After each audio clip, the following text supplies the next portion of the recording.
This Never fucking conference forget will this. now be recorded. All right, now we're recording it. Hey, good thing they missed all of that. Now let's go. Let's go. Here's some of the plays for today. What I was going to use on Wager Talk today, I'll tell you now. I was going to use Mets. I was going to give out the Mets first five, Mets full game. I like the first five even more than the full game. That's why it's a 4% play and a 3% play on the Mets money line. Now, I know some of you that aren't comfortable betting first five and full game, bet half of it.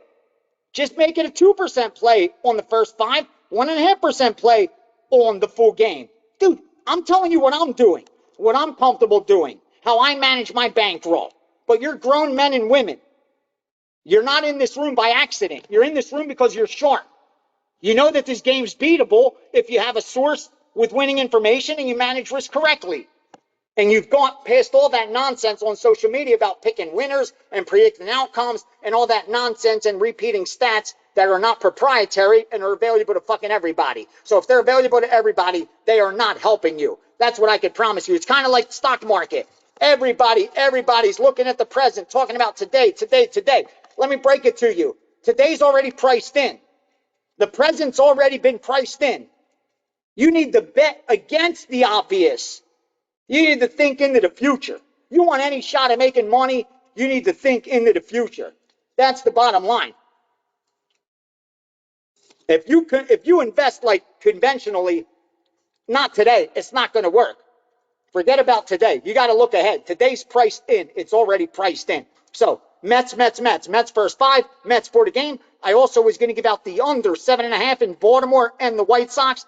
And I also like the under 4 in the first half. Excuse me, under for the game in the White Sox, under first half for the White Sox. Now, the White Sox-Baltimore game would have been a 4% play on the under if I would have got the 8 for you guys. It moved too quickly on me. I got under 8 for the groups I work with, but by the time I was able to share it with you, I saw too many 7.5s across the board. I wasn't going to put it out at 8, and fuck you guys. I put it out at 7.5, like a fair source of information should do. And if you got 8, God bless you. You got a really good number, win or lose. You got a great bet in your pocket because those were the two better bets that I like. Now, here's a couple more for you. You know we like Cincinnati. That's a big dog. That's a big dog. And not a big dog, but a dog is not supposed to win. It's the fucking Dodgers, for God's sakes. But we did bet them first five and full game. Anytime we're betting the dog first five and full game, rest assured, pretty confident that line's inefficient. Also went over 10, over 10 in the Dodgers Cincinnati. Here, I'll share one more for you guys. One that came in pretty much the last play I gave out. First five and full game. Detroit Tigers. Bet them as a dog. Plus 105 for the full game, plus 102 for the first five. That's what's up. So you got Detroit. You got White Sox, Baltimore under, first five and full game.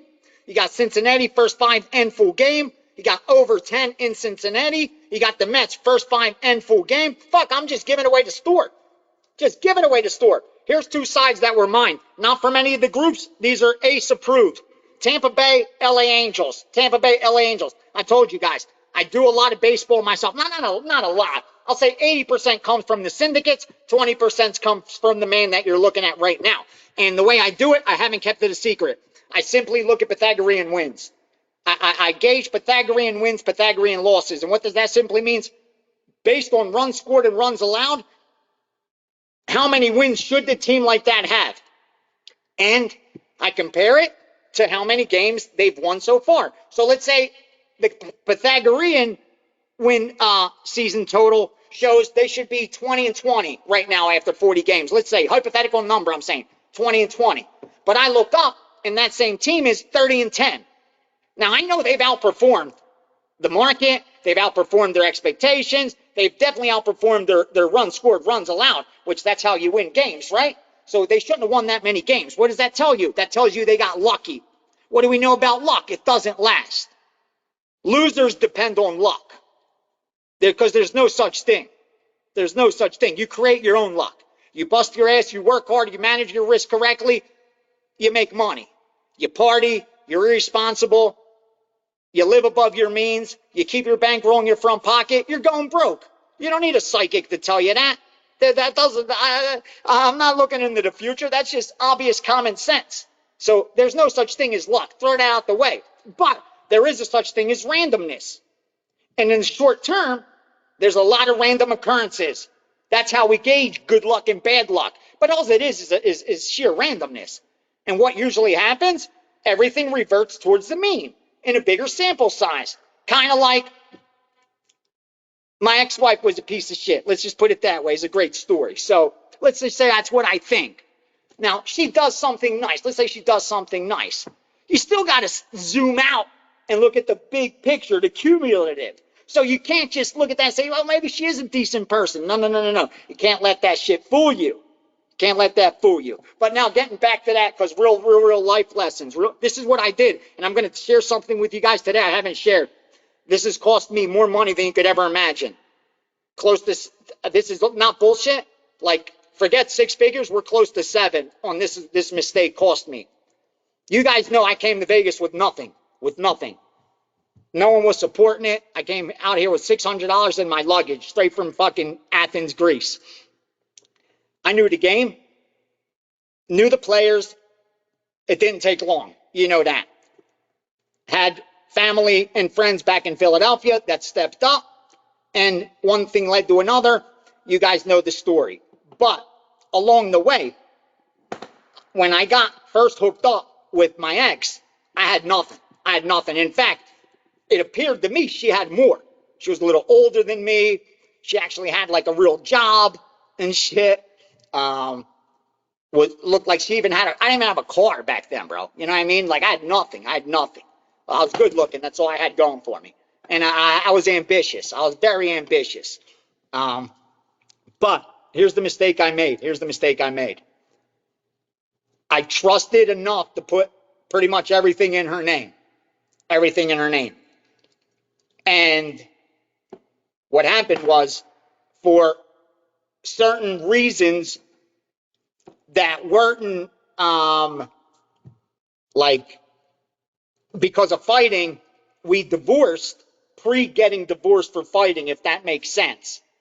But in that first divorce, because it wasn't contested, like it was for business reasons. It was for business reasons and financial gain is why we initially had that first divorce. Okay. And what happened was, so obviously everything's still in that name, and you're not dividing anything because it's amicable. There's no fighting. Like I said, there wasn't a legit divorce. So what happens is, a few years later go by, like most things don't work out, and we want to go our separate ways. The problem is, all my money, my brokerage account, checking accounts, safe deposit boxes, gold bullion, crypto, cold wallets, everything is in her name or in her possession. One of two. I stayed an extra 5 years of raising hell to get all my shit back, except all the equity I have in that home, all the possessions we purchased together, a car that I bought cash, a brand new Benz that I bought cash, all that shit I lost, if you can believe that. I mean, I went to a lawyer, a good lawyer, the kind of lawyer you have to pay for advice. Like, you don't get free consultation. My man's charging you by the hour to fucking talk to him. So he's a real, legit lawyer. My man told me this. After he looked at the case, got with the real details. Now, again, in 5 minutes, I don't want to kill your time with my life story, but he tells me, walk away. I said, what? He says, just walk away. There's nothing you can do. You made the one biggest mistake. You trusted another person with your life. And no matter what the fuck they tell you, other than your mother, ain't nobody going to jump in front of a bullet for you, dude. Nobody's doing that. Nobody's doing time for you. Nobody's jumping in front of a bullet for you. No one's catching a case for you. No one's doing dick. Trust me. If it isn't your mom, no one's doing dick. That's exactly what this lawyer said. And he said, you never, ever allow yourself to have your assets in anyone else's name where you're not in control also. Fuck it. You trust me. How about you trust me? I will keep everything just in my name. How's that? Throw that at them. Throw that at them.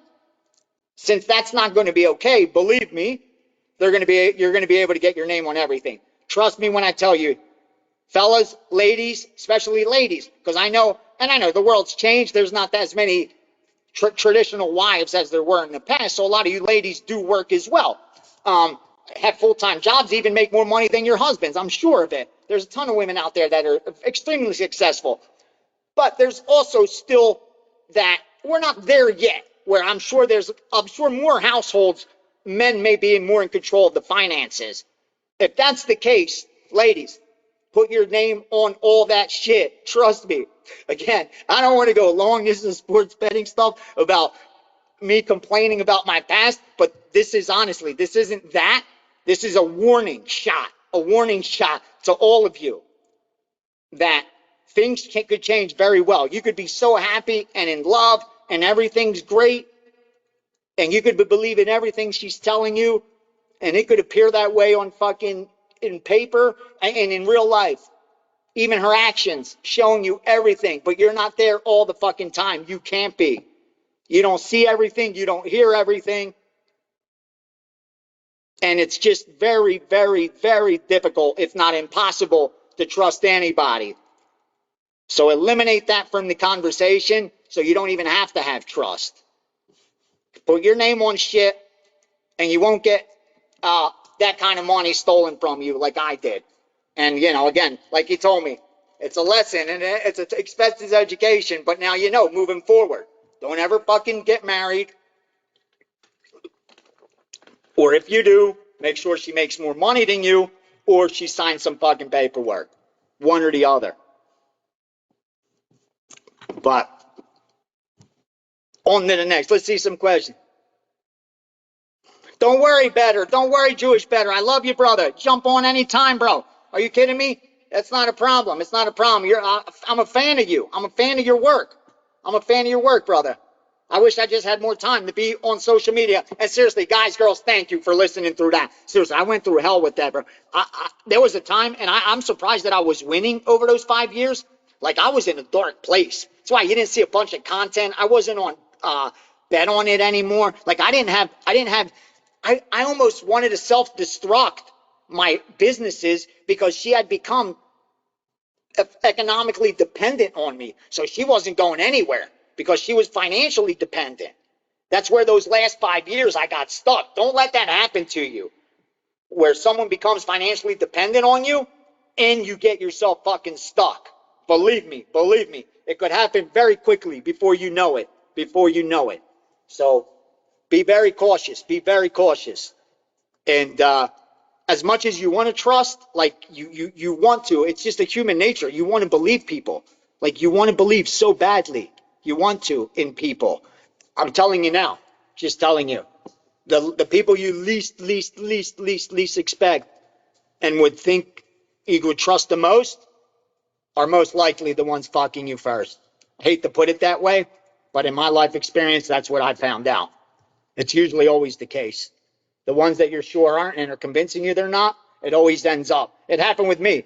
I told you. I would have swore and bet my whole bankroll that I could have been banging her sister, and if she walked in, she would have maybe hit me over the head with a baseball bat, maybe fucking, left me, which would have done me a favor, actually. But she would never take a penny of my money. Like, I would have fucking swore on that. I would have put my hand on the Bible. I would have bet my whole bankroll at minus 200. 2 out of 3 times. There's no chance. Minus 400. 4 out of 5. There's no way she'd ever do that. That's exactly her words, too. Dude, I could walk in and you could be fucking my sister and my best friend at the same time. She's like, and I may want to beat the fuck out of you, leave you, but I would never take a fucking penny from you. I know how hard you work. I know no one gave you shit. Everything you have, you made by yourself. So I could never do that to you. And everything I have is from you because you gave me half. And yet that person that could look in the eyes and say that, and you could believe it, like swear on their children, but they're willing to swear on their children. Don't fucking believe it. I'm telling you now. Don't fucking believe it. It's all bullshit. Everybody's just looking out for themselves. At the end of the day, everybody's just looking out for themselves. And who could blame them? Right? Life's too short. Life's too short. And some of us are just, we're just good people, man. You just don't see that, you don't think when you're in the hustle like I am, and I know a lot of you guys are in the grind, you think of civilians as good people. Like, I'm always cautious when I'm dealing with a bookmaker, a loan shark, someone in our underworld. You're always cautious because you're always looking out for shit. You're looking over your shoulder. You're sleeping with one eye open. But with civilians, you ain't thinking that shit. That's who I've gotten hurt the most by. I swear to God, I have not been hurt the most by people in the fucking trade, regardless what trade. I've been hurt the most by people that aren't, by civilians. That I thought, these people they're harmless. They're not out to fuck me. They're not out to hurt me. Like, if anything, they're going to appreciate it more than anybody. And I'm telling you now, I promise you, probably the least. So with that out of the way, I hope this public service announcement, get your name on everything and don't believe shit. Don't believe shit. Let's go. All right. Do you still think BTC is going to 40K before 100K? Love that question. Love that question. Love it. Let me pull up the BTC chart. I love it. Where are we sitting at 66 right now? Well, if you look at the daily pattern, it does look like it's consolidating. It's been consolidating between 59,000 and 73. So about 14, 15,000. Now that's big volatility, but that's what you expect from the most volatile asset in the history of mankind, Bitcoin. So the pattern, at least the daily pattern, the long-term pattern, it's looking like it could go up. It's consolidated. Even the monthly, we're now on the third straight month where it's consolidating between the high, that 74 high, and that 56 low. Again, that's not good for Bitcoin, but that's good for short-term price appreciation. I know where it's heading eventually. Dude, this economy is going to get bad. Have you seen the layoffs the last fucking 2 weeks? It's going to get awful. Bitcoin could get to 200,000, but I'm telling you right now, if you do not cash out, those are paper gains. They are meaningless. I became a millionaire multiple times during the last bull run. Multiple times. I say became multiple times because I lost it multiple times. Why? Because I didn't cash out. Unless you cash out, unless you make that trade, bro, it's all paper gains. They don't mean anything. You got to lock in your gains. Lock in your gains. Now, I'm not telling you get rid of all of it, but what I'm saying is, how much are you expecting it to go up? Nothing goes up in a straight line. Eventually, the institutions will pull out the bottom. Most people are going to become exit liquidity for the institutions. See, when they need exit liquidity, they pump Bitcoin. So this does have a probability to go to 100, because once it gets to 100, then all the FOMO people, the fear of missing out, are going to jump on, push it up, thinking it's going to the moon. Here we go to 1 million. That's when the institutions, they get out at 105, 110, 120. Next thing you know, that guy that bought at 100, he looks up and it's at 70 now. He's like, fuck, I don't want to lose it all. He's dumping at 70. More dumping. And that's what usually happens to end any kind of bull run. Like, the institutions aren't holding forever. They're trading the shit. They ain't marrying it. They ain't dating it. They're trading it. That's all they're doing with it. So, yes, does Bitcoin have the probability of going higher? Absolutely. But will it come back down to earth? 100%. It's coming back down to at least it's going to retest that 40 range. The 50 range for sure it's going to retest. But it's going to I think it'll at least retest 40,000. At least retest 40,000. And at that point, if the S&P 500 tanks, Bitcoin's going to go really low, because that's going to be the first thing people sell. That's going to be the easiest liquidity to get rid of. That's instant liquidity. That's why the crypto crashes so violently. because they use it for exit liquidity. Now, here's what else you got to remember. That right now, although the celebration is, look, Bitcoin hasn't crashed, look at the S&P 500. Look at the Qs. Look at the QQQ. Look at the NASDAQ, like I just said. They're making new all-time highs. Like the S&P 500 this morning closed at 529. Okay? It was at 496 in April. That was a month ago.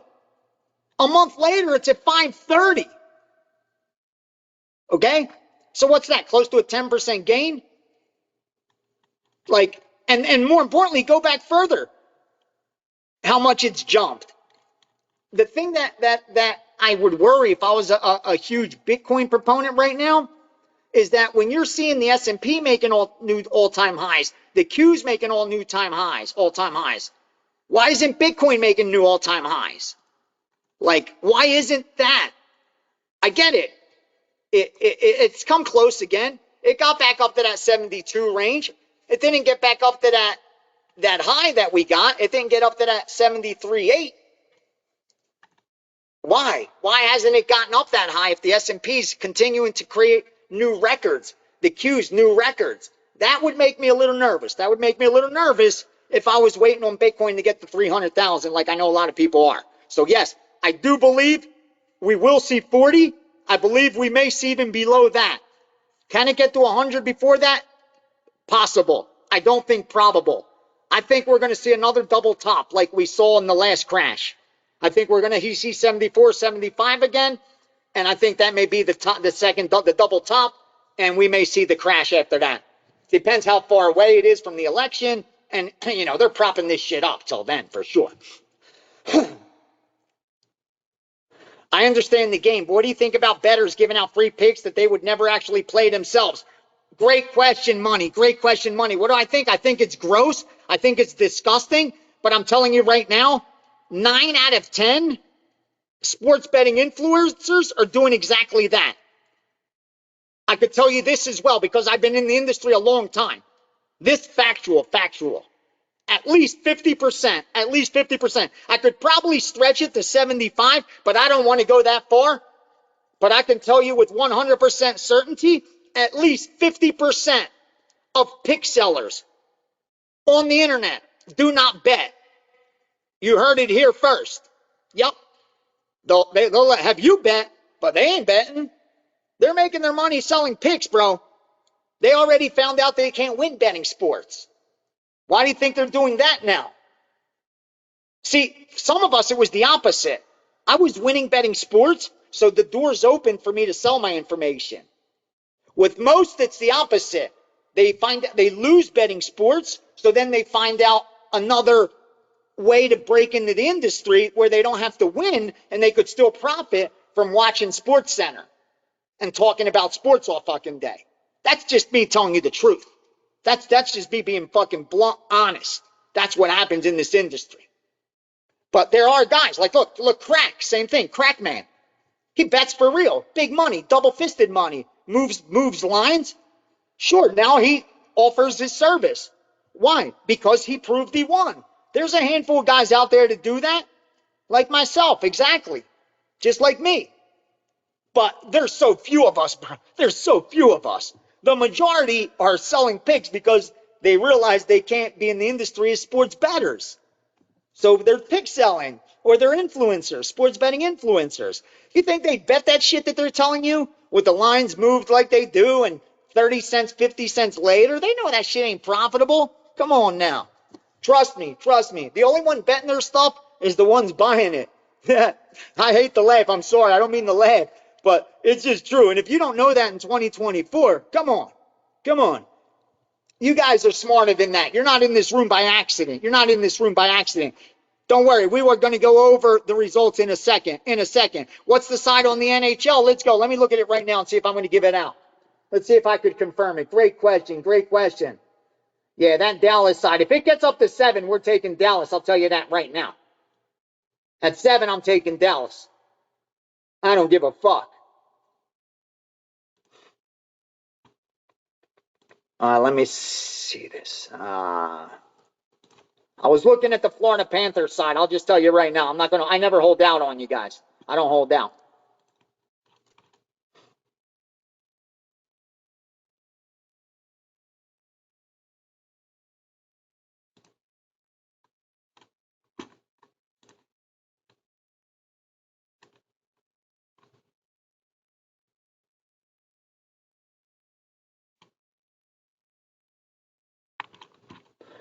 Yeah, definitely was the Florida side. That number get to right now. Yeah, I think I'm going to bet it right now. Think you guys going to get a premium right here. Yeah, we could get less than 110. Oh, yeah. I got 108 at Bet Online, 109 at Circa. All right, 110s at Superbook, 110 at Caesars. All right, we could do 110. I said it, as long as it didn't get past that 110, I'm doing it. I'll lay the 110 on the road. Let's go. Are you ready? Florida Panthers, 3% play, 3% play. If they were the dog, I'm telling you now, even at even money, I would make it a 4% play. But at minus 110 and minus 110, sorry if I'm moving the screen, guys. I'm looking at the chat, and that's why I don't even see myself on the screen right now.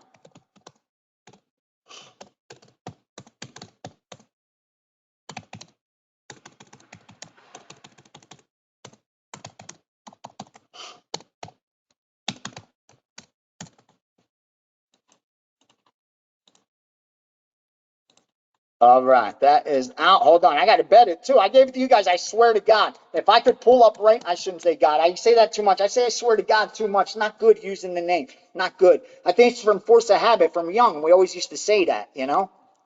I hate that I just always comes out. But if I wish right now, if I could share my screen, because I'm doing it on my laptop and I'm using the phone for the chat, I would show you. I swear I'm sending it out, and I haven't even bet it yet myself. Not even yet. Not even yet have I bet it. And again, not to give myself props, but I promise you guys, this is how badly your results matter to me. And I know we haven't destroyed it, but let's go over where we're at. I'm not embarrassed. I'm proud of what I'm doing. I know, dude, let me explain something to you real quickly. You need 200 sports bettors in a room. That's correct. 200 for one of them to have positive lifetime earnings. 100 isn't enough, because less than 0.5% actually have positive lifetime earnings, actually win long term. So fuck the hot streaks. I don't want to hear about this guy's 18-2. That's 20 fucking picks. Talk to me after 2000 when he's 990 and 1010 after the 2000. That's probably what he's going to be at minus 110. That much I can promise you. My man is not going to be no freaking 70, 80, 90%. Nobody is. So what you need to ask yourself, if you're ever buying picks, this is the number one question. If you're buying picks, you need to ask yourself. And this is what I always tell people when I put up the streaks, last 10, last 30, last 3 days, last 7 days, last 30 days, excuse me. Here's the only question you need to ask yourself. Is it sustainable? Can he or she sustain that run? If you see a guy 9-1 and you say yes, you're a fool. You deserve to lose your money and to pay him for losing it. Because 90% is not sustainable. Unless he's laying minus 2000s, it's not sustainable. So that's why I'm proud. I love when I see that I'm number one in profit, but my record's only like 60%, 58%, sometimes barely 50%. Because that's sustainable. That tells me I could do that all day, but I can't do 80%, 70%. That's not sustainable. So anytime that you are tempted to buy a pick because of a hot streak, ask yourself, is the pick sustainable? Is the run sustainable? Can they possibly continue this? Do I anticipate any plays on Dallas, Minnesota? I do not so far. I do think I need Minnesota. I'm cheering in Minnesota. That's for damn sure. Go Mini, go Mini. But I do not like the point spread, which tells me maybe they are going to blow this Dallas team out. Definitely short money. Hit the 4.5. It's now sitting at 6. So, yes, I want to see Minnesota win this game. I think they win this game, but I don't think there's any line value in laying -6. In fact, at 7, I have to take Dallas. I got to take them. So if we see +7, I got to take it. It's not, again, nothing I want to do, but something they're going to force me to do. All right. Hi, Ace. Just heard a pretty good volume of baseball plays. I like that. Is it around your normal daily? How's the season record so far? Thank you for asking. Today was a little heavier than usual. It changes. Like we're not always giving that much volume, but I can promise you I'm heavier volume than the majority of sports pick sellers. I'm not afraid to fire. I trust in my edge, so I don't try to protect my lead. See, when I was up to like 70, 80 units, sure, I could have gave 1 play, 2 plays a day and protected that and pushed it. But that's not what I'm willing to do, what I'm trying to do. I know that over the course of a year, I'm going to give out enough plays that I'm a mathematical certainty to be profitable. So I'm worried about December 31st. That's all I'm worried about. So if I had volume, I'm going to give volume. And today we had volume. The reason we had volume mostly is because the groups I work with, the sides they were attacking, they were betting the first 5 and the full game. Now, they don't do that all the time. That's a way to get more money down and diversify, because in truth, they're 2 different bets. How many times do we cover the first half but not the full game? How many times does it go over in the first half but under for the game? It happens. It happens all the time. So it is diversifying your action. And because we manage risk correctly by not over betting, we're never laying too much. Because remember, how do we bet? We bet 0.25, 0.50, 0.75, 1%, 1.25 of bankroll. That's it. And it's based on the rating of a 1%, 2%, 3%, 4%, 5%. Those are ratings. We don't bet 5% on a play because we don't like losing our money. We don't want to go broke. And when you bet 5% on each play, you will go broke. You're a mathematical certainty. I broke down the units before. It's called risk of ruin.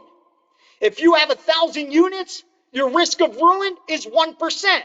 That means you will double your bankroll 99 out of 100 times, but you need 1,000 units. So if you're betting $25 a unit, you need $25,000. So to bet, like I'm saying, 25, 50, 75, 100, 125, to have a 1% risk of ruin, you need 25,000.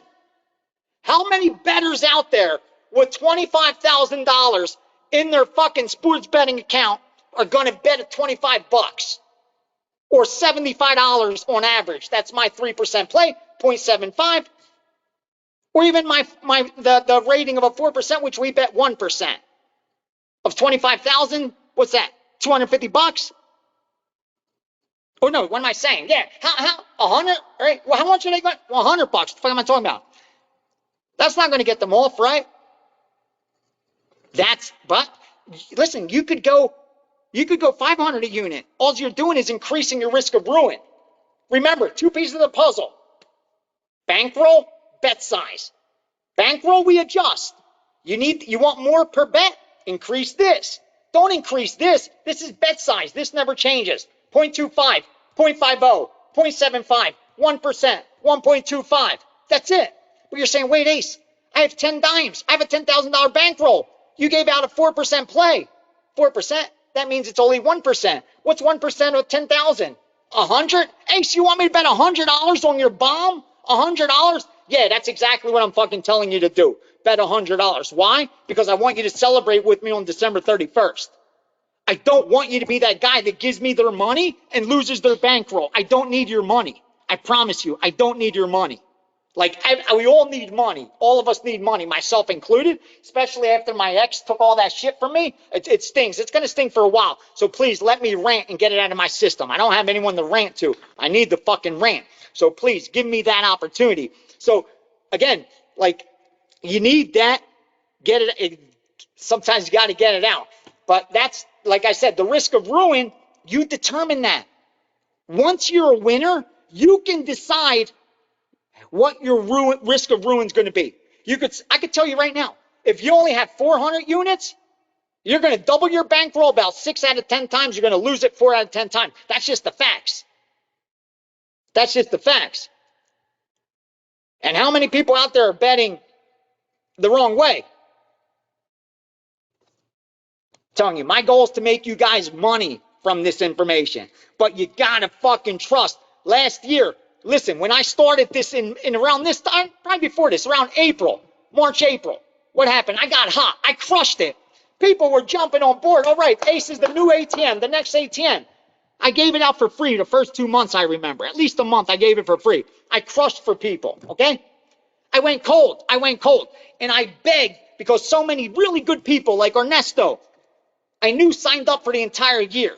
And I begged them, please, please, do me one favor. Just follow the bankroll management that I'm telling you.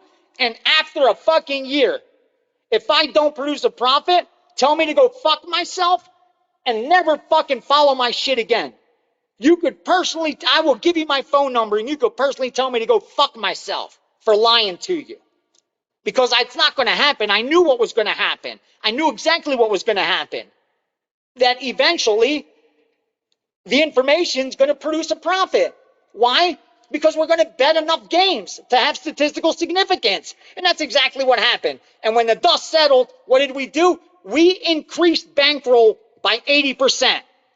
Yes, increased starting capital by 80%. Betting 0.25, 0.50, 0.75, 1%, 1.25. That's how we did it. So if you had 10,000, you now had 18. You had 20,000, you now had what? 36. You had 100,000, you now have 180,000. Sure, you had to break Ace off a dime or two, but I'm worth it if you made 80 dimes. What the fuck? And I know what you're thinking. He's real wired up right now. He's very wired up. What's going on? Did he drink coffee? Is there any drugs in it? You guys know. Do I look like the kind of guy that cops his drugs at a trailer park?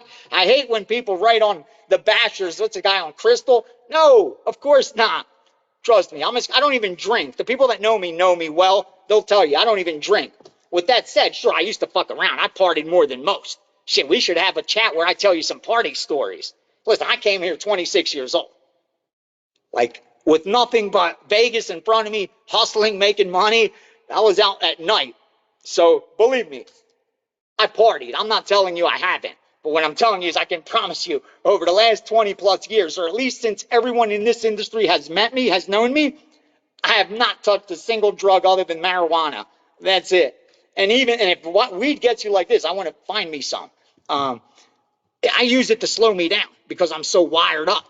Like from young, doctors tried to put me on shit, but that didn't make me feel normal.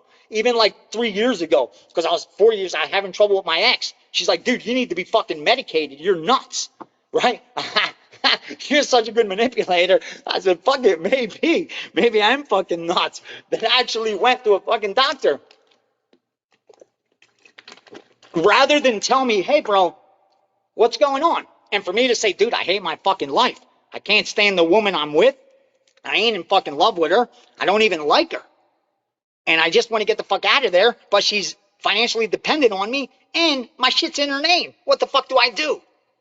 Instead of him asking me that question, he asked me this stupid questionnaire about if I ever wanted to fucking hurt myself or any shit like that. What the fuck are you talking about, bro? Like, it's the same sheet for everybody. They're asking the same thing. Try to determine whether I'm depressed or anything, I guess. They give you this score. Anyway, make a long story short, he sends me, he gives me a diagnosis of some crazy, I don't even know what the hell it is, but of course he diagnoses me as nuts. There's no money in telling you you're fucking sane, so he tells me I'm nuts, obviously, sends me home with not one pill, but 2 pill bottles, and tells me to stop on some other stuff that some other doctor gave me to tell me because he thought I was crazy, okay? So, I stop, you guys, they're probably like, damn, this dude is fucking nuts. But listen, seriously now, they gave me those 2 things, bro. I swear to you, I took that shit. Dude, I felt like a freaking zombie. Sure, I wasn't hyped. You didn't get this, Ace. But, dude, I felt like I was dead inside. Like, I'd rather be a little high-strung, maybe a little nervous disposition, maybe shake a little bit or have energy, than be dead. I can't do it, man. I love life too much. I can't do it. And like, you guys knew me from the beginning. See, no, most people didn't even know. I put on a good face during all that bad shit. But, you know, just letting you guys know. Okay, let me keep reading. Anticipation, Dallas Mini, I told you. The volume, baby, I love it. It will be coming. You want to know the baseball record so far? Let's go over some results. Let's do it. Johnny don't put this stuff up by fucking accident. Here we go. Here we go. We are up only 40 units. Now, 40 units, again, that's, for me, nothing to brag about. But for a lot of cats, that would be great. At 25 a unit, it's up over a dime. You're up over a dime because we're up a little over 40. So up over a dime on a $10,000 bankroll. Again, that's a 10% increase on capital. But you have overhead. You got to pay me for the information. Got to pay for your internet. Got to pay for your electricity. Got to pay for your time. Placing the bets. Your time is money. Your time is money. So I haven't been profitable for you. I've been break even at best since the beginning of the year. I'm not proud of that. I'm not proud of that. We're 5 months in. You should have already made a little bit of money. But I cannot control that. I promised you. That was the one part I told you from the beginning I can't control. You may jump on board, and it may be those 3 months where we make the profit for the year, and it looks so easy. But you may jump on during that time where we're fucking losing, and it takes the grind to get back to profitable. Because like I said, December 31st, that wasn't all that long ago. That was 5 months ago. December 31st, we had increased the starting bankroll by 80%. So, yeah, let's slow down a little over these months. But the only thing that means is, just like when a stock consolidates, which is what we're consolidating, if we were losing, I'd be worried. If we were negative 40 units, 50 units, 70 units, I'd be worried. But we're simply consolidating. We just haven't taken that run yet. We haven't taken that run yet. I mean, fucking baseball, we're even down in baseball. Now we're down like 10 units, which is three plays. But that has been the most profitable year in, year out, more or less. We've been betting those big dogs in first 5 in full game. So we fall a little behind because of that. But that's going to even out. We're not betting those big dogs because we lose with them long term. We're not betting the Cincinnatis, the Colorados. Like today, Colorado plus 180, 190. Because we like burning through money. We're doing it because we know long term those are profitable bets. But when you take a plus 200, you got to know you're going to throw that ticket out 2 out of 3 times. That's the break even. So even if you're hot, so it'll be a little less than that. If you're not ready to lose a little bit with moneyline sports, baseball ain't for you. But if you could manage risk correctly and the ebbs and flows, this is the most profitable sport. It isn't the funnest. I don't watch it, but it's definitely profitable.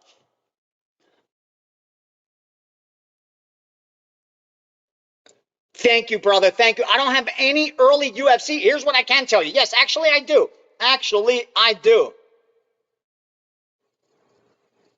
Yes, I'll get to that too, Nick. Hold on.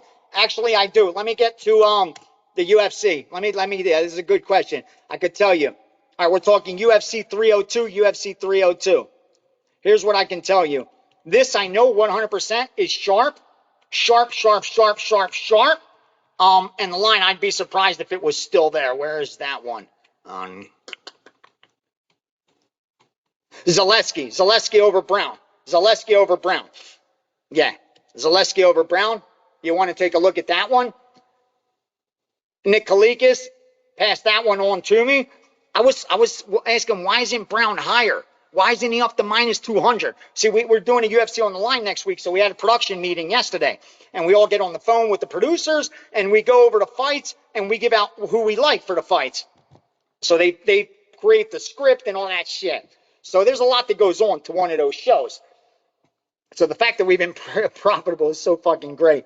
But he made a lot of sense on the Zaleski side. Listen, you can't bet Makhachev at that price. He should win this fight. He should definitely win this fight. But Poirier's just been too profitable as an underdog. He's 10-3 as a dog. He's got as tough as a strength of schedule as they come. He's probably going to lose this fight. I think Makhachev crushes. And more importantly, you guys know the biggest MMA bet I ever made was on Makhachev. So I got a good taste in my mouth. I'm a huge fan of Makhachev. I look for reasons to bet him. But this isn't one of them, man. This isn't one of them. Instead, I like the under 1.5. I think this one ends very, very, very, very quickly. I do not think we see more than 7.5 minutes. I would be extremely, extremely surprised. And what I could tell you is a difference of opinion. I know Nick likes Costa in the co-main event, I like Strickland. He likes Costa. I like Strickland. That's pretty much it so far. I'm actually going to start working on that card this weekend because we have that show coming up. We have a show coming up. Any WNBA gold. Let me take a look. Nothing came in, man. I love WNBA. Here's the thing I want to tell you about WNBA. If you have a subscription, keep your phones on. Keep your eye on around 8, 9 o'clock Pacific time, my time. So around 11 o'clock to midnight, East Coast time, I get overnights. Not all the time, but sometimes. And they're usually like WNBA overnights. We usually are able to get down on them. So keep your eyes out for that for sure. All right. I know you want to get to sports betting, but real quick, can you explain how you learned to read stock charts? Did you teach yourself? No, I did not. I actually started getting into stock, into obviously investing once I realized a financial planner was only going to eat into my gains and is useless. I started wanting to learn how to invest my money. That's the problem. They don't tell you how to make money, and even worse, once you make money, they don't tell you how to fucking protect it, how to save it, how to increase it. Instead, they're teaching us the stupidest shit in school. They're teaching us about fucking gender, but they're not teaching you how to fucking save your money, how to make money. That's how fucking stupid they are. But with all that said, I'm sure you guys, if you're in the trading industry, then you know Gareth Soloway. I'm a huge fan of Gareth. I even took his courses. I even went down and saw his crew. Even traded with his crew. He at that time he had a hedge fund, and I was thinking about investing in his hedge fund, but it was like $500,000. You had to put up $500,000 to invest. So I wanted to go down there and see what they're about. I'm not going to send nobody $500,000. I don't know what the fuck they're doing. And he's like, dude, come on down, spend the week with us, trade with us, because I had taken his course. So he actually opened my eyes to technical trading, and that was the leap for me. And I have OCD, so if something interests me, I'm like a fucking pit bull. I won't let go. I will rip that shit to shreds. I think I've showed you guys my blackjack book collection. Dude, I found a Ken Houston book that's ripped, was taped together, that I paid like $400 for, like, because you can't find it. Just because I knew there was one little chapter where it was actually rumored that he let some shit slip. Because again, nobody's going to tell you all their secrets, but supposedly he had let some stuff out that was very valuable, and I can confirm that is a true story. There is some gold in that book that no other book is going to share.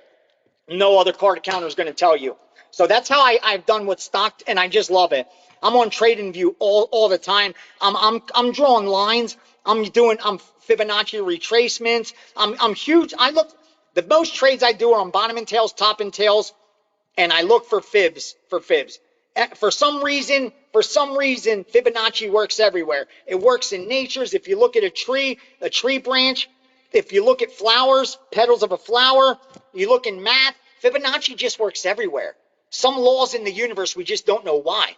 And if you apply the Fibonacci retracement, you'll see a lot of stocks follow it. That's why when I look at Bitcoin, watch, I'm gonna do a fib retrace from those 16,000 lows. Remember those 16,000 lows?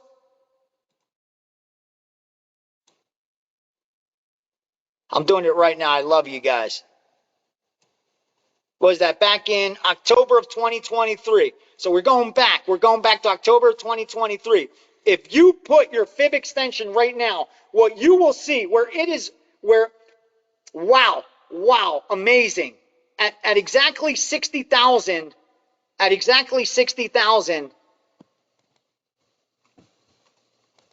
we had our, what number, what is that? Is that the 0.3? You see, it lines up perfectly. It's retraced perfectly. It's retraced at 0.50, at 618. It's retraced at the 786. Bitcoin just continues to follow that retracement. Wow. Wow. If it gets down to that 618, yeah, that 618 is right there at that 45,000. Right where you have those 4 months of consolidation before it broke down and then broke back up. Wow. It's crazy how that shit works sometimes. It's absolutely nuts. Absolutely nuts. But yeah, I highly recommend. And now he's doing a lot of free stuff. Hit him up. Make sure you tell him I sent you. Hit him up at Gareth Soloway and at Verified Investments. Verified Investments. Has so much free content. And as far as being a technical trader, one of the best technical traders, if not the best that I've ever seen. Now, I'm sure everybody's going to say their guy more and more. My guy, I'm going to defend my guy. So everybody's going to say their guy's the best, whoever they learn from. But I credit him with any of success that I've had reading a chart, without a doubt. And I even went and took the GAN class. This is where I learned the most. You see this? This is a calculator that was found in a cave in like Africa or India, some shit like that. Like, that was thousands of years old. One of the best predictors of where stock is going that I've ever seen in my life. Like to the penny of where a stock is going, where it's retracing to, where it's going. GANN, GAN method. GANN, the GAN method. Learn the GAN method. I spent a shitload of money and flew to Florida for an entire week because this gentleman, who actually is one of the premier GAN specialists, was given his last seminar ever, retiring at 38 using the GAN system, if that tells you anything. At 38 years old, able to retire using the GAN. So I highly recommend it. Let's do some damage, Will. Let's do some damage tonight. Ace is in the place, baby. In the fucking place.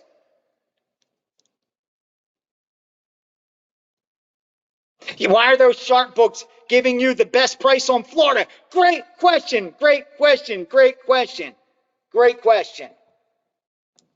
All the love of the favorite, of the other side.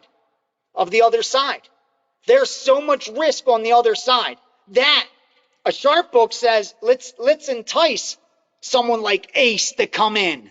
And help us manage our risk a little bit. See, those guys don't want a position. Sure, they're forced to take a position, but they don't want a position. They want to lock in profit. And the best way to do that, sometimes when you're heavy on a side, is create a little inefficiency for a guy like me to spot. I'm sure I wasn't the only one that saw it. And I'm sure that price, I'm not sure, but it should go up a little more. We'll see.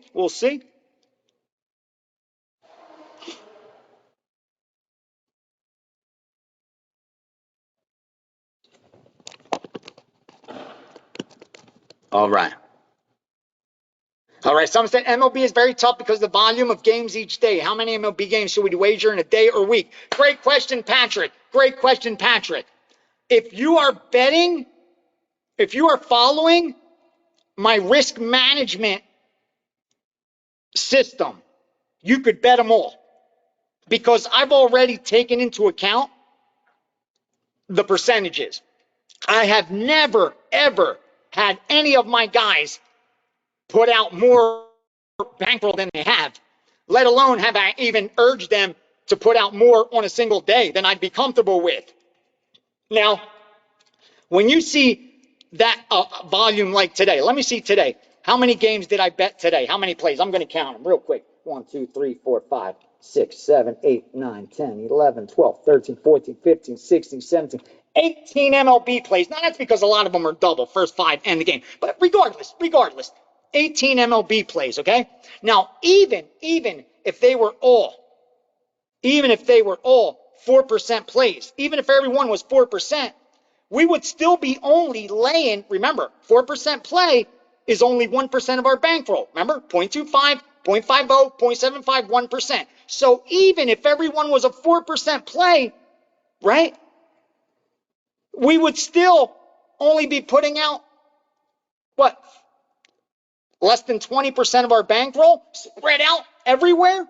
Now, sure, are we going to go 0-18? That day could come. That day could come. But even then, we only lost 18% of our bankroll. Sure, that's a lot. Don't get me wrong. But don't you remember, we're already up 10% for the year. Now, listen, if you just jumped on, that's something each and every person is going to have to deal with. I can't determine when you decide to join me. I can't determine when you want to start betting. The only thing I have control of is winning. That's the only thing I have control of, making sure that I win long term. And that's why I grade myself year by year. And I say every January 1st, if your goals are the same as mine, I will come through for you. If your goal is not the same as mine, I will disappoint you. I promise you. Because my goal is not to win today, this week, this month. Of course I want to. That's why I'm doing it. But I don't need to. What I need to do is make sure when December 31st rolls around, I'm profitable. That will confirm that I used nothing but plus EV information, just like I did 9 of the last 10 years. So, it's tough. I know it's tough when there's a lot of volume, and it makes you a little nervous. But if you're following proper risk management, you're never laying too much money out there. That's why I say, my goal for you is that a 4% play isn't 1% of your bankroll. It's actually 0.5% of your bankroll. I'm hoping you get to where it's even less than that, and it's a big enough bet. Because I want your risk of ruin to be even lower than what I have right now for you guys. I'm comfortable with our risk of ruin. I haven't ruined you guys. But we could always improve. And if you have 10,000 now, and next year you have 20,000, by not increasing bet size, you're lowering your risk of ruin. Now you're going to lower your profit as well, but that's the game. That's the balance. You're going to have to figure out what you're comfortable with. Now, as far as how many games should you bet in a day or a week, the real answer, the true answer, as many as the market mispriced. That's the real answer. You should bet every mispricing, because we don't know if they're going to be mispriced tomorrow. That's the truth. Now, I know that's not possible not everyone does what I do. I understand that and I respect that. I know that many of you have jobs, have families, have a lot of other responsibilities. You can't be in front of a computer with 5 books open all day and line screens up. You can't be driving around with your phone ready to fire like I am. So I understand that. It's a little tougher. But it's still extremely possible, because you see, I try not to even send them out all spread out. I try to pick times of the day and send them out together. Now, the best answer besides how many games, me saying as many are mispriced, because you're a subscriber of mine, I would answer it this way. You should bet as many as you can get the number on. You want to limit your games? Don't take a bad number. I'm sure there are plenty of sides I send out that you took a bad number on, maybe 2 cents, maybe 5 cents, and it doesn't make much of a difference. But if you want to be that disciplined and have less volume, that's one very easy way to do it. Now, here's the big key, the big takeaway. Here's the biggest takeaway from that question. Great question. Thank you for the question, Patrick. Here's why. Let's say whether you bet 5 of my plays a day or 20 of my plays a day, the edge is the same. Meaning if today's card, there's 18 plays. If they're all 3%, if you only bet 5 of them, your edge is the same as it is for the guys that bet the all 18.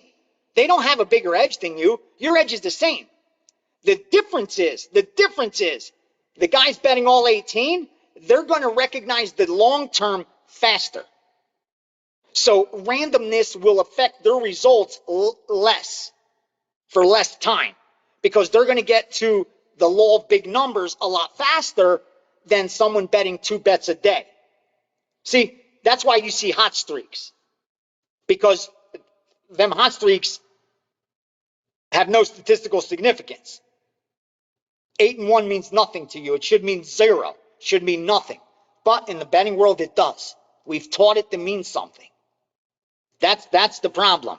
So as far as volume goes, that's the best way. If you want to shorten it, just bet the ones you have the number on. And like I said, the only difference between betting 5 plays or 18 is you will experience the long term. It'll take you longer to get there. That's it. But meaning, so after 1 year, this guy will have so many more plays than you. But after 2 years, you'll have statistical significance, or 3, whatever it is. You know, he'll always be further ahead, but we all have different risk tolerance. We all have different bankrolls. We all have different responsibilities. All of us. Thank you, Ernesto. I love you, bro. Thank you. My man said, I'm in with you for life, Ace, through all the ups and downs. That's the man. Brother, I promise you, you need anything, you DM me, you reach out to me. Anytime, any problems with the subscription, any problems with fucking picks, any problems with bookies, or if we're running cold and you need it, or you anything, you want to yell at me, Ernesto, please, go to Greek_gambler on Twitter, DM me. Just put real big Ernesto, and I'll know it's you, please. I appreciate you so much, and I bring you up a lot of times. I use you as an example. Because it was you, not only did you invest and trust me to sign up for a whole year, but you actually started when I was losing. And your first experience with me was losing probably 20, 30% of your bankroll. So my man may have started with 20,000 and he followed it to the letter. He was following it to the letter, but it was a cold run. So he starts with 20,000. Uh-oh, he looks down. There's only 14 there. Fuck, what do we do, Ace? What do we do? Please, Ernesto, please. Just, please, you went this far. Go all the way. Please. You trusted me enough to buy the year. Follow through. Please follow through. Like so many of us buy a gym membership in January, and by February we stop going. It's normal. But for this experience, I beg, please follow through. If not for me, do it for you. Just try it one time. Bet small enough like I'm urging you and see what happens. Well, when the year was over, guess what? Ernesto was up money. He recovered what he lost. He turned a profit. And here he is doing it again. And is he real happy about this year? Probably not. I should be fucking crushing it already. But not making excuses. You have my word. The next 6 months will be some of the best 6 months we've had to close out this year. I am more committed than you can ever fucking imagine. So a lot of things took place in my life over this last few months and over this last few days that have changed a lot. And I can promise you, the commitment I have to providing the best possible optimum version of myself for you is right here, ready to go. You're going to start seeing that with content that I start putting out, where I'm all in on this. I'm sick and tired of seeing what's happening out there with social media and fucking sports betting. I owe it to all the people that have ever watched the video of mine, ever listened to me on a radio show, a podcast, bought a pick, a subscription. I owe it to every fucking one to be a fucking voice of reason out there. Because there's so much nonsense. I owe it to you to carve out a piece of my day, to carve it out. And Gianni has it set up where I will now just be holding my phone, taping a fucking video every fucking morning, sending it to him, and it'll be fucking distributed all over the place. It's time to start not just sharing. I'm going to give a premium pick every day. Premium, not free pick, premium pick. One that I bet.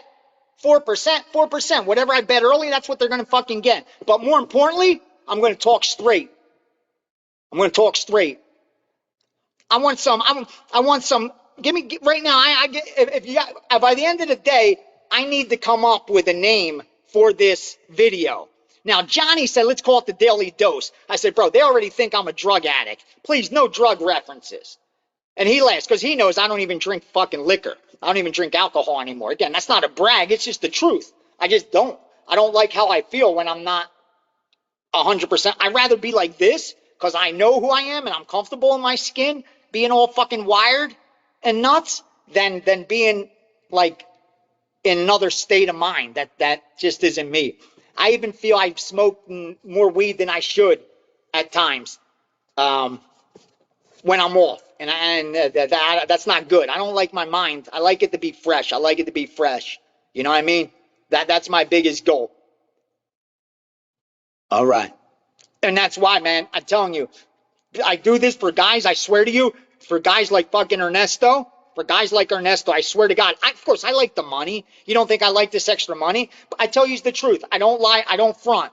I bet 1,000 to 5 dimes. I show you guys all the time. From when I started, I showed you guys. That's it. 1%, 2%, 3%, 4%, 5%, 0.25, 0.50, 0.75, 1%, 1.25. So if you do the math, you know I have a $400,000 bankroll. That's all I bet with. Now, I could have a bigger bankroll, actually have a bank behind it in case I do ruin one day. But the reason I don't, as I explained it, is that's enough for me.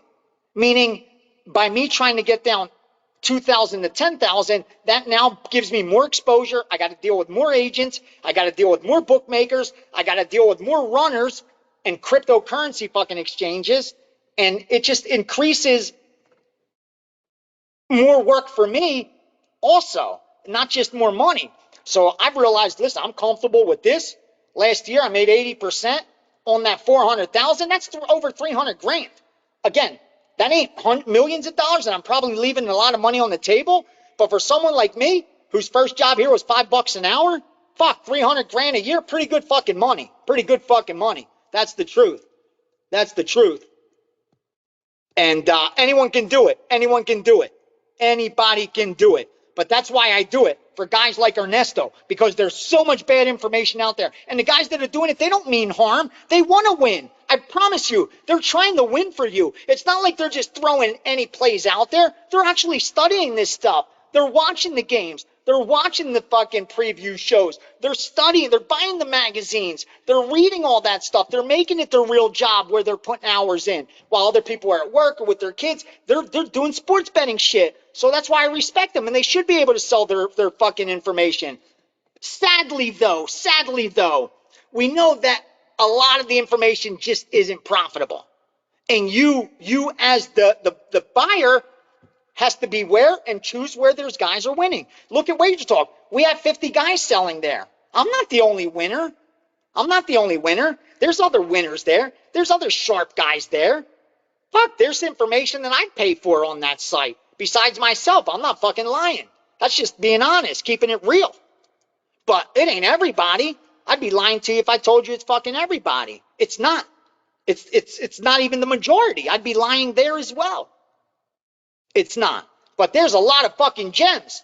And even with the guys that haven't been the like most profitable long term, there's some runs they go on that I won't even chalk up the randomness, that they're actually zoned in and know what the fuck they're doing. But it's just so hard to maintain that, man, in an industry where you're going up against not just traders like myself that have been doing this for 20, 30 years and could spot an offline with fucking one eye closed, but you're going up against some of the best algorithms ever created in 2024 by some PhDs that are getting a shitload of money from betting syndicates that have hundreds of millions of dollars bankroll.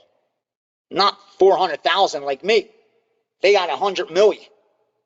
And they're paying these PhDs for algorithms. And I can promise you, a guy like me has no shot beating them, let alone, recreational bettors. So that's why you got to team up with winning people. You got to use the information correctly. And if you do that, this market's so beatable, so beatable.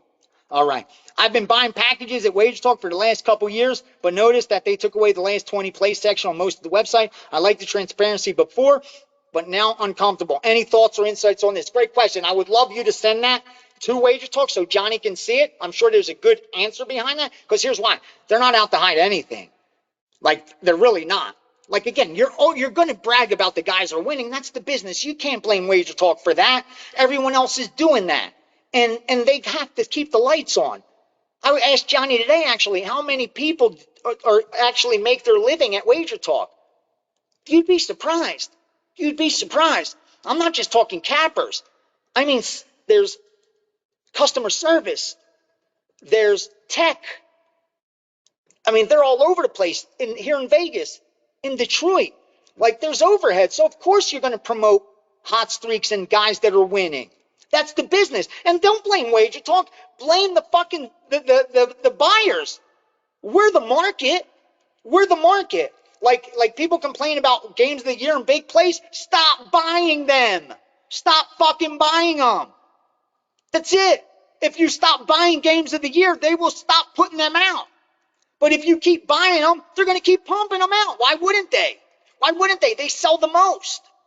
So it's simple. The market decides. Now, again, getting back to your question, sorry not to go on that rant, 4242, but the last 20 plays, I can't tell you. I know they're doing a lot of things with the website. So could it be something they're changing up? Possibly.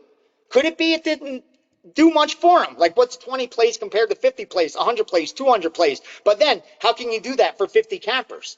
Like, there's a lot going on. But I can tell you, nothing sinister. I would not be at Wager Talk. I'll tell you this right now. If I didn't feel comfortable that they're as transparent as you could be in this industry and still be alive, still operate, and that their goal has never been fuck the customer, fuck the customer. I've sold at places where the goal has been fuck the customer. Theirs has never been. I could show you emails sent from fucking Gianni telling us, stop with the fucking 5% plays. Slow that shit down. Stop fucking chasing if you're not winning. These people have their hard-earned money. Like, you can't gamble with their money. Believe me, because we went through this shit. Dude, I went through this shit with Gianni 15 years ago. I knew Gianni, Marco, and them for almost 20 years now. I think it has been 20 years. Fuck, that I've known them. And that's why. That's why even though I did my own thing and had my own site, getting 100%, holding 100% of my money, that's why I still was like Team fucking Wager Talk. Why? Because number one, I know they're going to have the bigger audience, and I want my word to get out there. I want my work to get out there. But I also knew that they were going to do it the right way because we saw how it was done the wrong way. And I trusted fucking Gianni more than you guys know. And he did exactly what he said he was going to do. Exactly how he said he was going to do it, he did it. And please, you have to understand, it's a business. Like I said, there's over 60 people whose livelihood depends on Wager Talk. So they got to be able to pay these people. And that doesn't mean fucking anybody or anything like that. But that means promoting, marketing. That's what any business does. Don't take it the wrong way. It's the capper, not the platform. Okay? If you have an issue with any promotion and marketing, it's the capper. It's not the platform. Because I can promise you, the platform has done nothing but urge its employees and pick sellers to do the right thing. You don't have to force anything. Here's a Christmas bonus. You don't have to put out a 5% play if you don't have one. Please don't. Please don't. They minimize them. I'm telling you, just last week I got an email that, again, always they keep sending out reminders on how to treat the customers, dude, because there is so much shit out there. So believe me, I'm saying this because it's true, and I love the question. Thank you, Nick. Thank you for saying I'm hilarious and a good person. I'll take that, man. I try, bro. I try. Oh, 4242. Go to every handicapper's page. The 20's still there. The 20's still there, my man.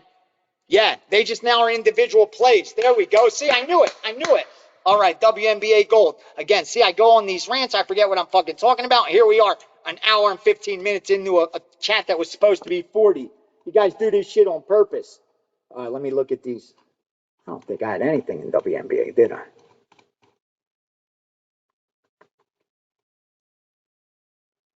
No, but our Florida bet just got a little stronger. Oh, here we go. Gun the head, take Indiana. If you need to bet WNBA tonight, if you really need to bet it, go Indiana and under. Indiana and under. I think the worst you're going to do is split. The worst you're going to do, see money is split. Like if you got 50 on Indiana, 50 on the under, I think worst case scenario is you lose $5 with a good chance of winning 100. John, I said the only UFC play so far. I will next week for next week's because this one we don't have UFC tomorrow. Wow, tomorrow's Saturday. Is tomorrow Saturday? Fuck, is today Friday? Jeez. Okay, so tomorrow's Saturday. Yeah, no UFC this week. So if there's one next week, I'll make sure to do the chat a little earlier and get you that UFC stuff. But like I said, I had the one play so far, Zaleski. I'm going to piggyback it. I haven't given it out yet. I might even remember to give it out tomorrow. But I will for sure. Most likely be on that. I will for sure. Most likely. That don't fucking sound too sure, does it? It's because it's Nick's play. Obviously, you don't sell picks. I don't just like to take people's plays. I just need to dig deeper into it, and I didn't. That's just me being honest. So I'm not going to bet it blindly, but I respect his opinion so much. I'm hoping to look at things that make me agree. Just clarifying, are the free play records included in the 40 units, or does that only include the client plays? I believe my free plays are client plays. Gene, I believe. I'm not sure. I don't load free plays. I don't ever remember loading. Now they may. Now maybe I'm very lucky that Johnny knows that I'm betting this shit. And not only am I betting this shit, but I'm looking at 4 to 5 bots that are sending plays that I have to bet. Well, because Johnny wants to make sure that people in this subscription that are paying for Bet with Ace actually get to Bet with Ace, they have it set up to where I don't have to do anything. All I have to do is show up. That's it. Like this, I just have to show up, press play. That's it. They do everything else. As far as pick selling, all I have to do, handicap the card, input one thing into their back end, they do everything else. They create the packages if they're going to. I don't even know if I'm had a package for sale today. I swear to you. I don't know if I have one for sale tomorrow. I don't know any of that stuff. I don't know none of that. And I make it a point not to know. I trust them to do what they do great, and they trust me to do what I do great. And it works out so well. And I think that's why I've been profitable 8 of the last 9 years. Because it is tough doing both. Like, if you're doing all of that, it's very, very, very, very, very difficult. Very difficult to do it. So I thank them. I thank them all. I thank them all for making it so easy on me, especially the girls. Melissa and Missy, if you ever get a chance to talk to them on the phone or send an email, make sure you thank those girls. Make sure you thank those girls. The help they've given me with this subscription and fixing the mistakes. And even like if I get a future that's not in the system, bro, they have it so where I text them. I text them a future. They pull over while they're driving. Missy, Melissa, they'll pull over and freaking upload my play because they know a lot of my stuff is time sensitive. Like, believe me, I have it good there. I have it good there. So that's why I don't know to tell you with confirmation. Because again, I talk to Johnny every day. We talk about games every day. So again, if he takes a premium and used it, that's probably a free play, or it could be even something we talked about. I don't know. I don't look. You're welcome, Jewish Better. You're welcome, my man. You're welcome. Yeah, see, only client plays for me. Only client plays for me. There you go. Thank you. Thank you. Yeah, I did. I'm starting. I told you, Monday fucking morning. Monday morning. Here's the goal. Here's what I want to do. Every morning, I'm going to just grab my fucking phone, and I'm going to share some of the early stuff. I'm going to give out a premium play and share some of the early stuff. And some days when there isn't a lot, smaller board, I want to share some money management shit, some history, some stories, just hang. hangout like we do here, but make it consistent every day and more focused just towards giving a plus EV play to everyone. Because again, there's a lot of people that just can't afford information. But why shouldn't they be able to see the difference? And then being able to see in the morning when I tell them we're going under 8.5, under 8 Miami, Arizona, under 8.5, and under 8 Cleveland, LA. We're taking Cincinnati plus 140, Cincinnati plus 135, first 5. And then they look an hour later and those lines moved. All of a sudden, their wheels are spinning. And they start looking at the line moves. They start looking at the matchups. They start learning things on their own. That's the goal of this. That's the goal of this. To put out sports betting content that's actually legit. That's not me trying to urge you to put in a same game parlay or that kind of fucking bullshit or any nonsense like that. It's me actually telling you, bro, I bet the Reds first 5. I bet the Reds for the fucking game today. Yeah, I know they're a dog, but we bet them and we even went over in that game. And here's why I like them too. I'd rather share that information and then again, talk a little bit more about educational stuff because I love the educational side. Because the information is useless if you can't use it. Like I said, I could teach you guys in four chats. I could teach you how to count cards. In 4 chats, I could do it. Easily. Where if you go study for a month or two, you could beat any blackjack game. That's fair. But can you go pull it off? That's another story. Like I said, I could get you the 10 best books on brain surgery. And you could tell me you read them cover to cover and even recite them to me.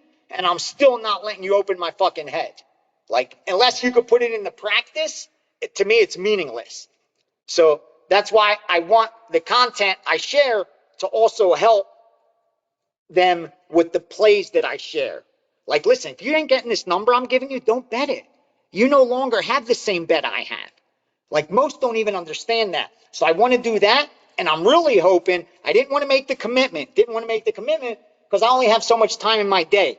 But I would love to be able to then come back late afternoon, an hour before the game starts, 6 p.m. Easterns. You know what I mean? 3 p.m. over here on the West Coast. And go in deep.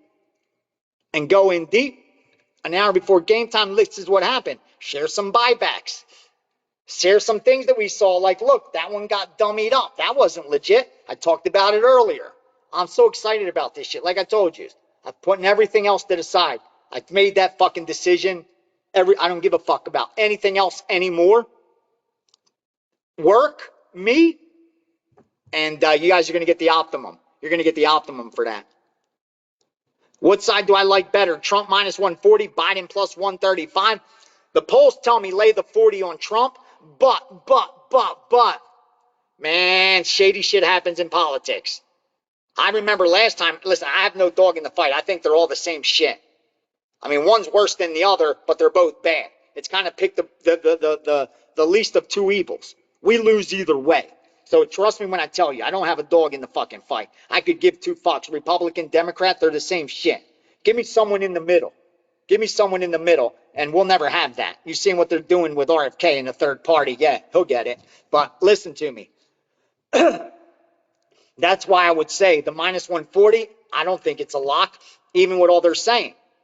Because of the shady shit that happens. Bro, I went to sleep last time. Again, I didn't have a dog in the fight. I went to bed. They told me it was a lock. It was a lock. He won those states. Trump won those states. I woke up 4.5, 5 hours later to trade. And next thing I know, they're saying mail-in ballots came in overnight. And now Biden got more votes than Barack did, than Obama. He's more popular than Obama. Maybe he is. I don't know. Fuck do I know? I bet sports for a living. I don't know politics. But me on the outside looking in, again, like you've heard it before, coincidences, I don't believe in them. I've heard of them, I just never seen one. You know what I mean?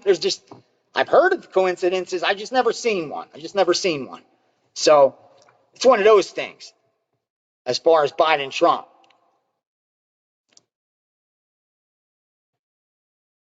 Thank you, 42. Thank you, brother. Thank you. All right, off-topic question. Get them questions in because we got to wrap up another 10 minutes. I'm a little tired, This went longer than I thought, but you guys are worth it. You ready? Off-topic. Blackjack, 2-3 weeks ago. I thought I heard you say that betting blackjack using basic strategy isn't profitable in the long term. The risk of ruin will eventually get you. Did I hear you right? Correct. If you use perfect basic strategy, you lower their edge to the lowest it is, but they still have the edge. If you're playing double deck, if you find a double deck game where you could double down on any two cards, you can split any two cards, even aces. I'm telling you, there's some places where the rules are you can only double on 10 and 11, or you can only, all those work in favor of the house. Okay, here's what I'm going to tell you. If you could find these kind of rules on double deck blackjack, where they are, again, dealer hits 17. You could split any two cards. You could double down any two cards. And they're penetrating at least 1.5 of those decks. Well, the penetration don't matter because you're not counting. So scratch that. And you use perfect basic strategy, they have about a less than a 0.3% edge on you. 0.3, meaning not even 0.5%. So they expect to make what? Well, I don't even 0.3% is even a whole percent. So what? Out of $1,000, they expect to make what? $30? $30? No, not even $3. $3. Yeah. So you're bringing your edge way low to less. I've gotten it down to 0.22. So not even 0.25% with perfect basic. Perfect basic. Because there's different basic for double deck, different basic for six deck, different basic depending on some rules. But if you're playing perfect, you could get it down to less than 0.33% edge for the house. And you could get six deck down to 0.5%. Yep, that's correct. Six decks. And they only have 0.5% edge. Where they're expected to make what? 50 cents on every 100. That's it. Out of every 100 you bet, they expect to make 50 cents. That's nothing. Out of every 100, they expect to make less than 30 cents, 25 cents on double deck. That's nothing. Compare that to sports betting, where they expect to make $4.50. Look at the difference. 45 cents, $4.50. 10 times greater edge in sports betting than six deck blackjack. It's a lot. 10 times. 20 times greater edge than double deck. It's harder to beat sports. So yeah, blackjack's the good game, but gotta know what games to play. Gotta play enough hands and have to be able to survive the swings. The swings is the worst part. The swings. That's what gets most people and most groups. And there two things is what stops even card counters from winning. Two things. They're underfunded and can't handle the swings. That's it. The third would be they're not as good as they think, meaning they're making mistakes, and if you make mistakes, your edge is gone. That's why I use the easiest count. I learned there's a level 1, level 2, level 3. I learned level 3 counts. I was doing level 3 counts where I was using my foot, both feet, to count aces based on how I was turning my foot. Like I took it to another level. I'm telling you, I have OCD. So when I dive into something, forget about it. I'm going all in. So I took it to level 3 counting. But what I learned was, here's what I learned. That the probability of a mistake is greater than the edge I'm gaining. The gain isn't worth the mental that I have to go through. It's so much harder, so much more work. And the probabilities of mistakes are so much higher. That's not worth the edge. That's the truth.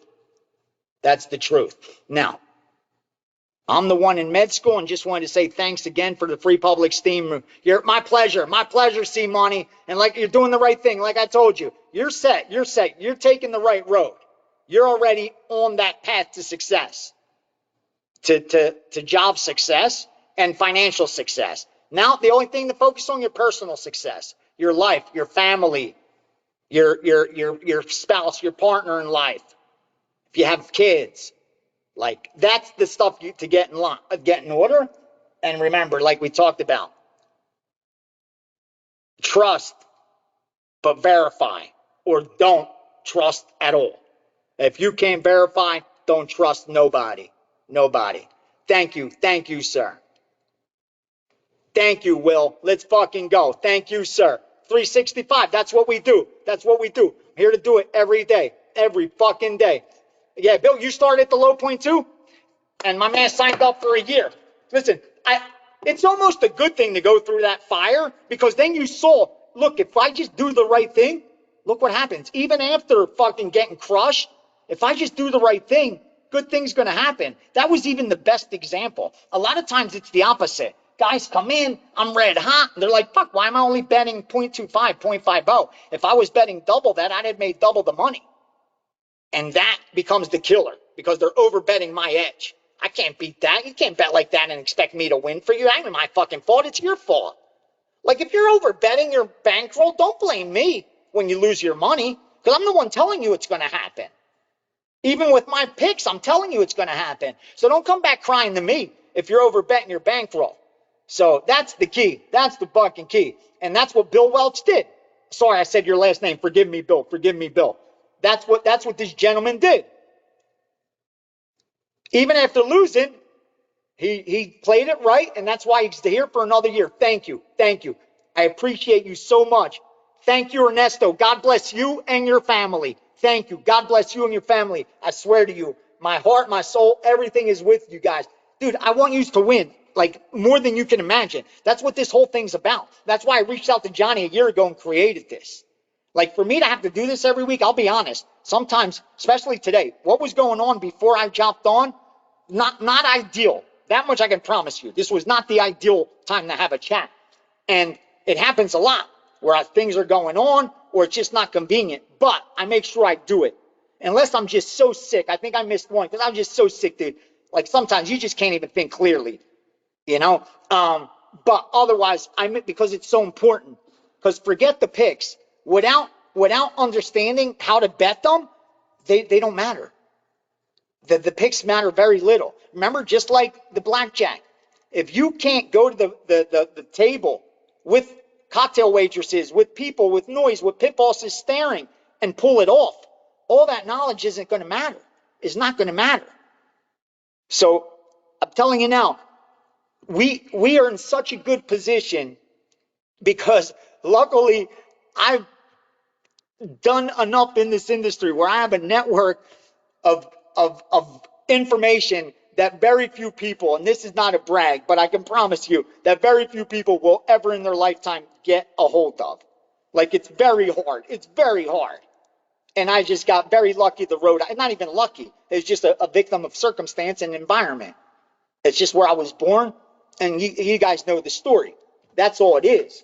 But otherwise, I would not have access to these bots sending me all this shit. Are you kidding me? Oh, that's it. I need a name by the end of the day. I need a name by the end of the day. Like something. They were yeah, Daily Dose was a little, like I said, the drug reference didn't love. Because it's me. Anyone else? Yeah, maybe. Me? I'm not too sure. Maybe even something with gold. Like, what was I thinking? I got till the end of the day, too.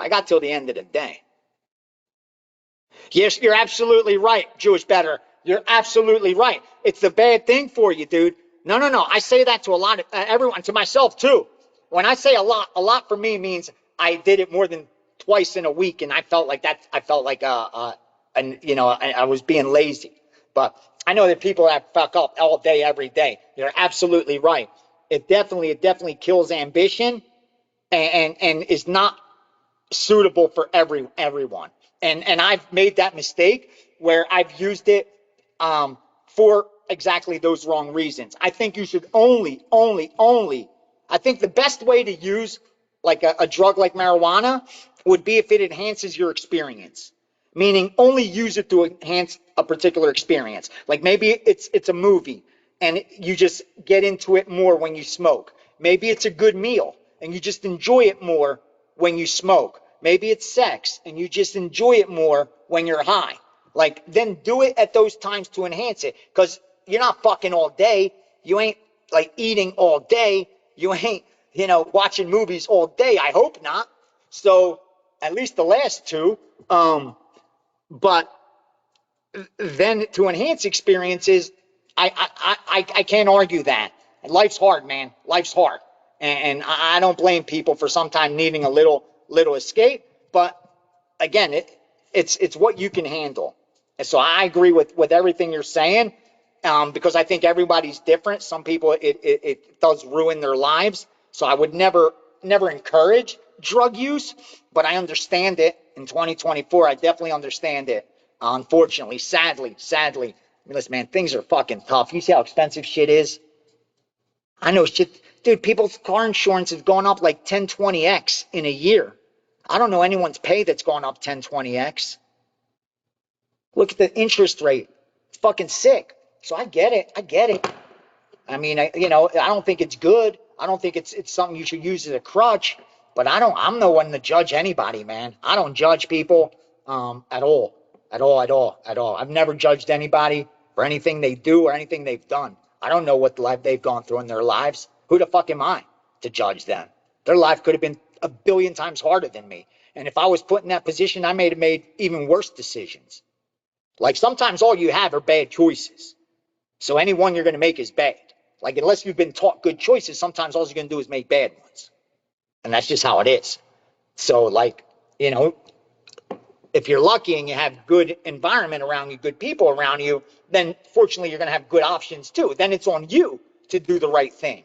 It's on nobody else. You have no one else to blame but yourself. If you want to do the right thing, you're going to do it. If not, everybody's got excuses on why they're not doing the right thing. So as far as that goes, that's where I stand with the weed, and with other drugs, man. I worry that it's just too dangerous with all the fentanyl shit. Like, you can't even have fun anymore. Like, back in the day, again, I told you, you want to do a chat where I tell you some fucking crazy drug stories, I'll do that. I'm not ashamed of anything I did in the past. And I don't care. If people want to judge me, fuck it, judge me. It is what it is. I can't change the past. All I could do is try to live in the present and make sure I work on my future. I make sure I look on. All right.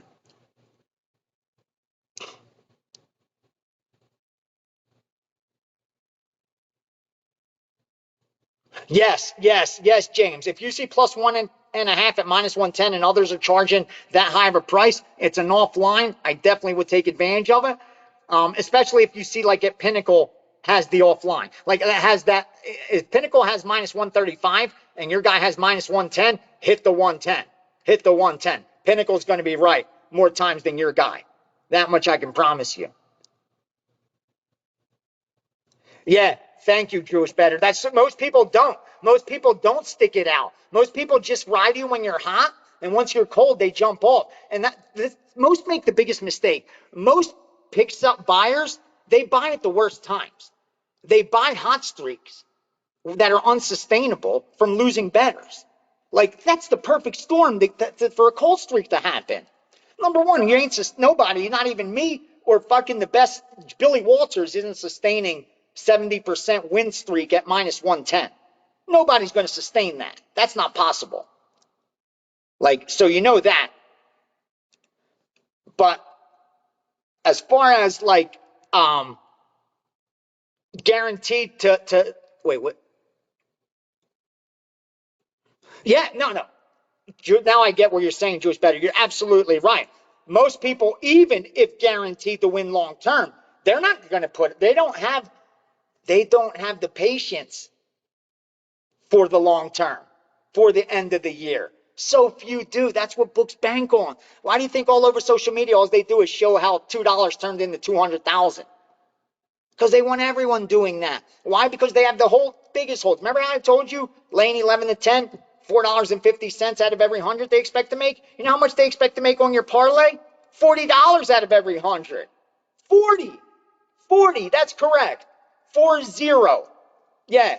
They make $4 out of your straight bets, $40 out of your parlays. Why do you think they push parlays? Exact reason. Do I have any capper I would recommend to blindly follow? Yeah, Gianni the Greek, for sure, for sure, for sure. Now, here's what I would say. I don't follow any. I'll take that back. The only guys that I follow blindly are the betting syndicates I work with that cover sports I know nothing about. Tennis, NASCAR, soccer, golf, that cover those sports and have proven to me long term they're profitable. Those guys, I'll blindly bet everything they send me because I've made money with them. I've got no issues. Even if they have a losing year, I've made more than enough lifetime off them. So that's how I do it. As far as cappers, I would approach it the same way. Show me your last 365, show me your last 3 years, and show me your last 5 years, because I'm sure you've been in business that long. If over those 5 years, 3 of them are profitable, then I think it's someone you should be paying attention to. I wouldn't follow blindly, but you should be paying attention to.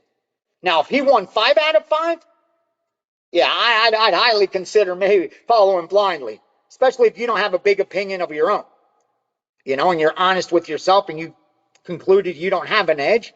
Obviously, my man hitting 5 out of 5 years, he does.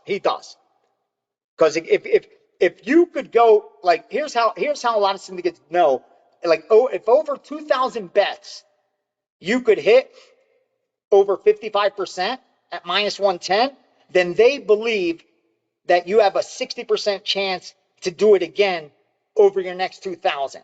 So 6 out of 10 times you'll be able to replicate that. That for them, that's gold. Again, remember how few people win. So if you're in that 60 percentile, they're going to free roll you all day. They're going to free roll you all day.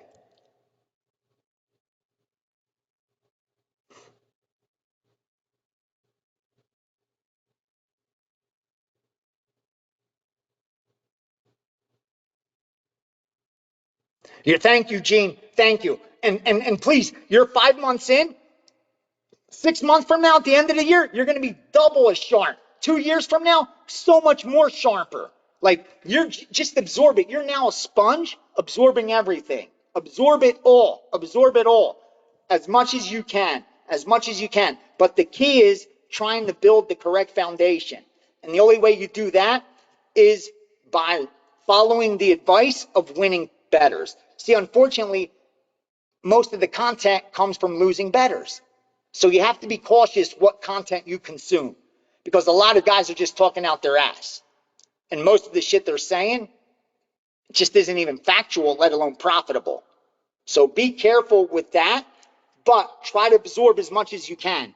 Try to absorb as much as you can, and eventually you'll create your own style and what you enjoy most, whether it's lines, whether it's matchups, whether it's finding, whatever it is. We all do it differently. We all do it differently. But I look at it this way: whatever works for you, do for you. Great question. I have been reinvesting my profits into my sports bankroll. At what point should I diversify into other investments, or just when my sports bankroll growth becomes limited?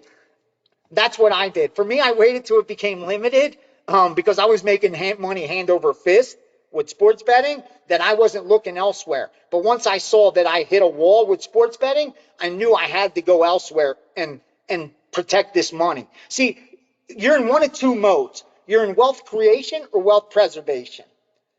When I was in wealth creation, I didn't give a shit. I was just out to make money, live below my means, and stack. Where I'm at in my age, until lately, I was in wealth preservation mode, where it was just protect your wealth and make sure it grows with little risk so that it's there. But if you're in your 20s, you could take more risks. In your 30s, a little more risk. 40s, start slowing down. Probably not. The more time you have, the greater the risks you can take. But the less time you have, obviously, the less risk. That's when I think you should diversify. If you're having trouble getting down, or you find an investment that's as lucrative. I mean, there's things out there that you may be able to make more money on. And if you do, I recommend moving some money into that. As much as I want to tell you, no, just keep betting my shit, you'll get rich. Dude, there's a lot of good things out there. There's a lot of good investments and products, and you should diversify, because I may have a losing month and they may crush it that month. And then they may have a losing quarter and I may have my best half a year. So it helps you also sleep better when you're diversifying.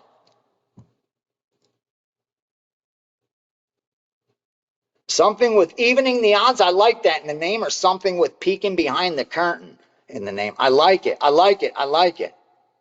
You're welcome, John. You're welcome. You're welcome, Gene. You're welcome, boys. Boys, ladies also, thank you so much. Thank you so much. Now I'm going to look one more time, see if anything else came in.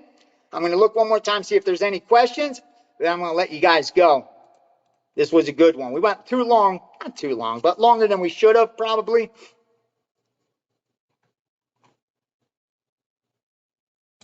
All right. I'm telling you now, what game is that?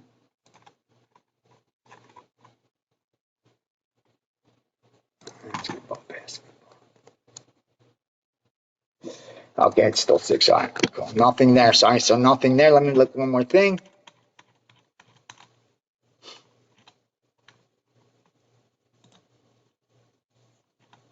Oh, okay.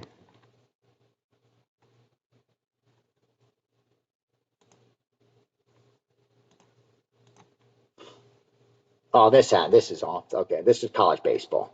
No one would have got that anyway.